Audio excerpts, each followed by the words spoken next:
Un vin chinois à base de prunes. Ouah, faut qu'on goûte ça. Ça s'appelle le Meijian. Alors, joli flacon. C'est un alcool de prune verte titré à 12%. Ça va être assez léger, ça va pas trop être puissant. Je trouve que ça ressemble beaucoup à une bouteille de whisky. Bon, on va regarder un peu ce qu'il y a sur la bouteille. On a les inscriptions en mandarin. Et derrière, on a quand même la contenance et les quelques indications en français. Avec le pays d'origine, qui est bien la Chine.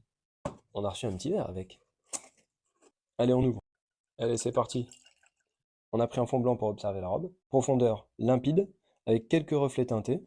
Le nez, qui reste assez fin et délicat. C'est plutôt doux. On a la prune déjà au premier nez directement. Ça me fait penser un peu à un alcool japonais que j'ai déjà goûté. On va l'aérer une deuxième fois.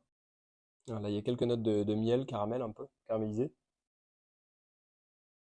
Et je vais avoir plus le noyau de la prune.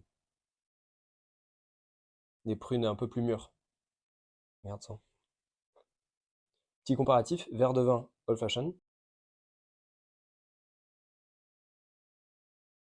Ça va être beaucoup plus frais dans le verre de vin et on va avoir un côté beaucoup plus confituré dans le old fashion.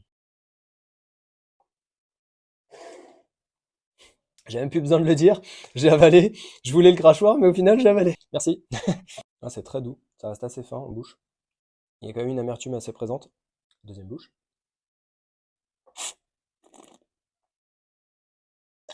On a toute la prune qui ressort. On a un côté un peu plus pruneau, un peu confituré. Il y a très peu d'acidité, mais il y a une bonne allonge en fin de bouche, avec une amertume qui est prononcée. On l'avait dégusté à température ambiante, et vu qu'il le préconise avec de la glace, on va goûter avec de la glace. C'est dingue comment ça peut changer la perception aromatique avec la glace. Là, on va avoir un petit peu plus d'amande, et moins le côté fruité. Là, on a le côté gourmand qui ressort plus. J'aime bien les deux. Frais, c'est plus désaltérant, et on a moins le marqueur de l'amertume. On peut aussi bien le déguster en apéritif ou en digestif. On n'a pas tellement l'habitude de ces alcools-là en France. C'est assez exotique. Moi, j'aime bien.